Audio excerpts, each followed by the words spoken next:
Hey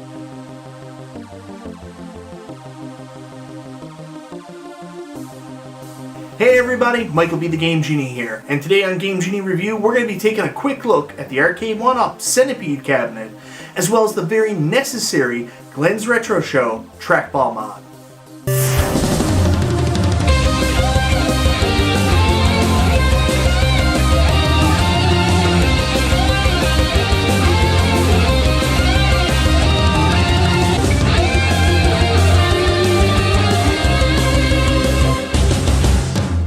So that's right guys, very recently I was very fortunate to find a brand new in-box Arcade1Up Centipede Cabinet. And guess what? It gets even better. It was on sale. No, not $50. I'm here in Canada, so I got basically the Canadian equivalent of finding a $50 cab. It was on sale for $299. The only problem was it was about 6 hours away from me. So, as much as it would be cool to get this for $299, compared to you could still get it online at the time for about $429, it was 6 hours away. So what I would save by getting the $299 cabinet, I would obviously spend in gas getting there and back. But, as fortune favors me sometimes, it turns out my brother was actually driving through the area where it was. I absconded him and forced him to go check the Walmart. Sure enough, I have an Arcade1Up Centipede Cabinet. So now that I have it in my hands, what do I think of it? Atari's Centipede is probably one of the nicest looking arcade cabinets of all time, and in my opinion, Arcade1Up did a pretty good job recreating this cabinet in 3/4 scale for the home market. There's just something so striking about the white on the side of the cabinet against the incredible and highly detailed centipede artwork on the side. If there is one image that may define the transition from the 1970s to the 1980s, this is it, and I am here for it. I have this cabinet sandwiched between two others in my lineup, and honestly, it is a disservice to the beauty of the artwork on it. One of the only drawbacks of having an Arcade1Up arcade in your house is having to squeeze them together to fit them in, hiding so much beautiful and classic arcade artwork. The only negative I have with the side art isn't a huge issue, but due to the shape of the side panels, it was impossible to fit the art on the side centered like on the original cabinet. This would have left a big blank space on the bottom towards the front of the cab. Instead of leaving it blank, they instead chose to include vertical text with the word centipede. It's not a huge issue for me again because my side art is hidden, but you know the way I am, and it irks me because that's not how the original side artwork looked. Overall, I am being picky, and this still looks great.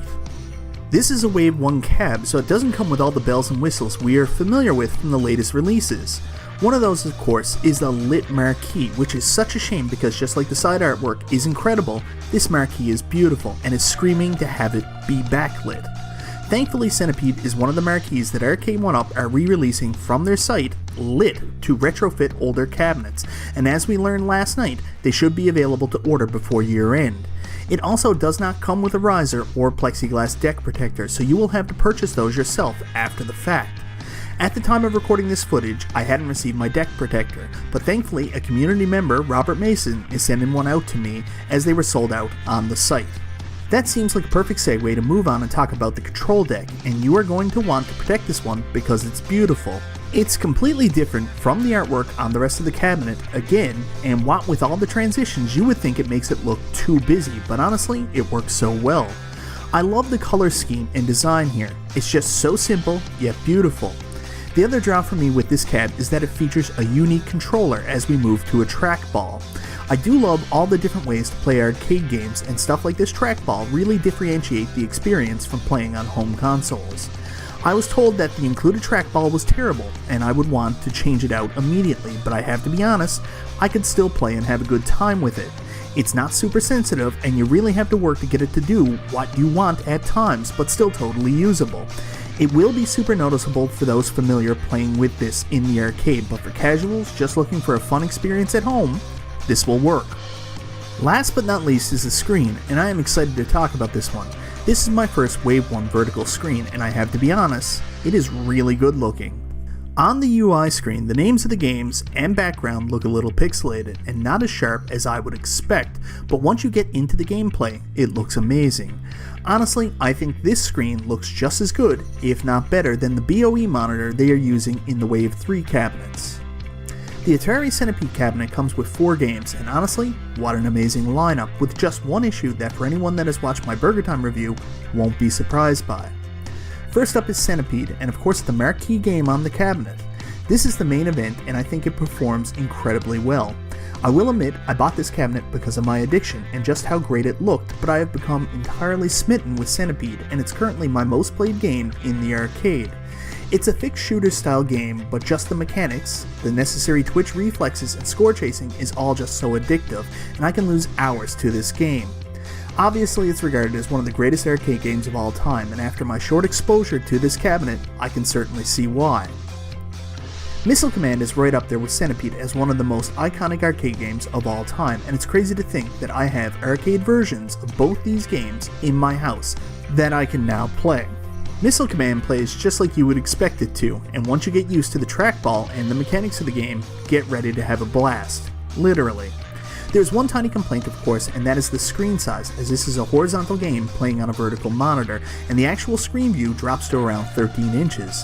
I honestly don't mind it as much here as with Bad Dudes or Joe and Mac on the Burger Time cabinet, but it still sucks. Crystal Castles is a game I was completely not familiar with before getting this cabinet, and after first trying it said, oh well, they can't all be hits.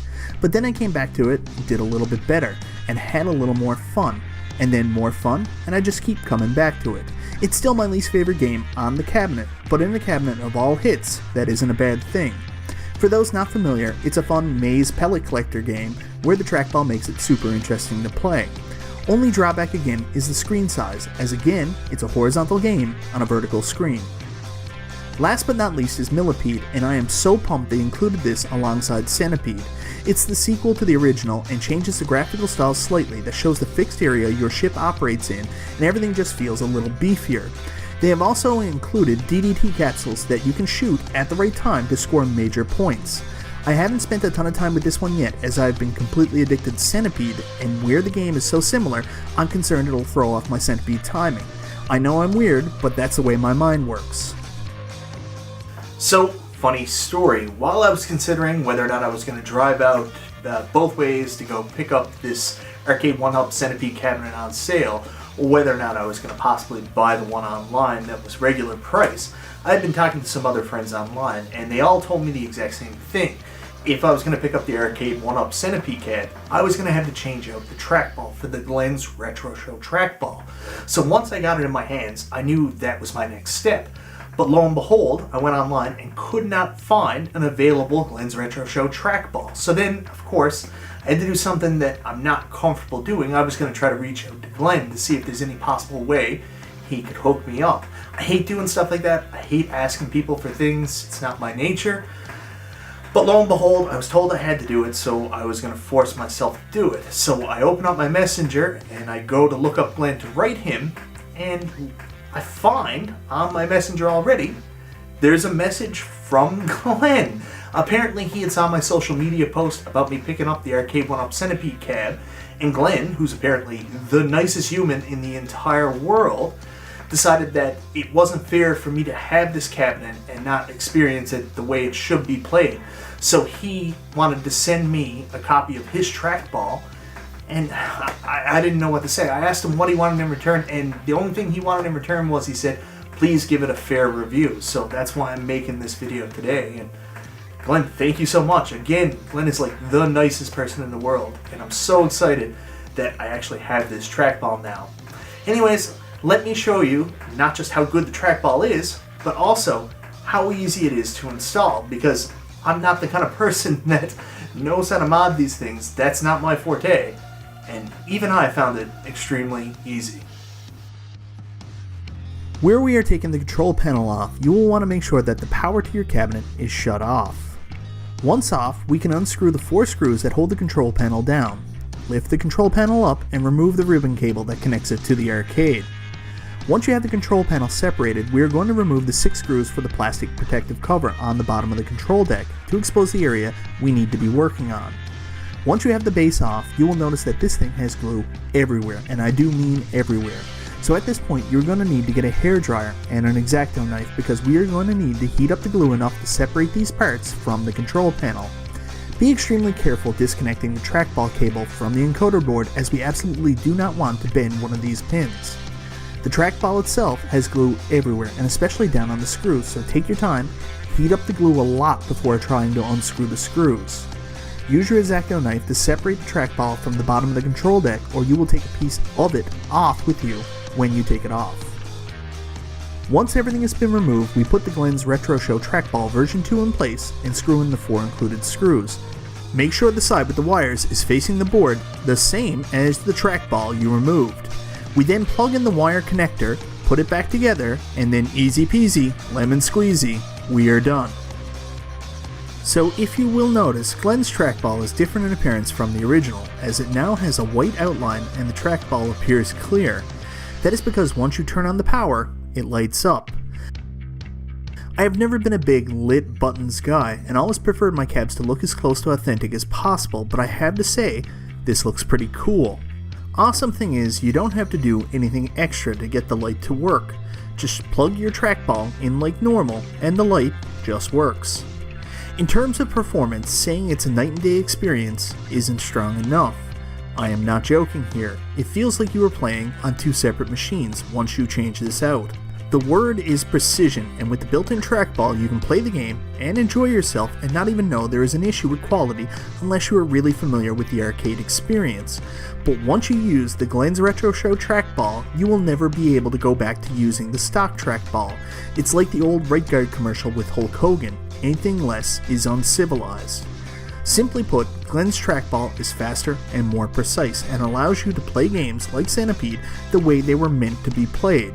This is not just a mod I would suggest to those of you out there with a Centipede or Atari 12-in-1 Arcade1Up, but one I would say is necessary due to the massive upgrade in quality. For those interested in Glen's trackball or other products, he has an Amazon store where you can view an order that I will link in the description down below. I personally have my eye on that Star Wars yoke to see if I can't improve my scores. For those looking for the trackball, version 2, like I have, is currently out of stock, but Glen has told me version 3 is close to being finished and will be available in the near future. He also says the quality and performance will blow version 2 out of the water. Guys, do yourself a favor and go pick up some of Glen's stuff. You won't regret it. So guys, that's my take on the Arcade1Up Atari Centipede Cabinet, and also the excellent Glen's Retro Show Trackball, which really put this experience over the top for me. I want to say thank you to a couple people here. First off is Glen, of course, for sending the trackball out to me for review, and also for all the amazing products you make that really improve the experience with this little hobby we have here. Your stuff is awesome, man. Thank you so much, Glen. Next up, I want to say thank you to my brother Matt for picking this up for me. I know you were driving out that way anyways, but you didn't have to go into Walmart and pick this up for me. I know it was a major annoyance, but I love you so much and thank you for doing it, because now I have this excellent cabinet. So thanks, Matt. Next up, I want to say thank you to a guy in the community by the name of Robert Mason. He saw on social media that I wasn't able to get a deck protector from Arcade1Up.com for my Atari Centipede cabinet. He knew how hard it was coming by. He had an extra one and offered to send it to me free of charge. All I had to do was pay his shipping. So thank you so much, Robert, and now my Centipede is pretty much close to complete. I also want to say thank you so much to my Canadian friend Ray Chen, who sent me this really amazing kickplate graphic that I'm going to put on, not kickplate, but riser graphic that I'm going to put on the front of my riser here is Centipede. And it's also from the printing house here in Canada. So if you're in Canada and you're looking to get graphics done for your risers, contact the printing house, contact Ray. They do excellent work, and I'm going to put this on my riser relatively soon. So thank you so much, Ray. Last but not least, I want to say thank you to all of you guys, for watching, for commenting, for sticking with me for these last 8 years. Can you believe it? I've been on YouTube now for 8 years, and the reason I keep doing this, the reason I keep coming back and I'm having fun, is because you guys keep coming here and watching me for some reason. You're commenting, you're interacting with me, and you're making it fun, and I really appreciate it. So guys, I hope you enjoyed the double review today. and the modification. That's a first for me. Anyways, this is Michael B. the Game Genie, and I'll talk to you next time.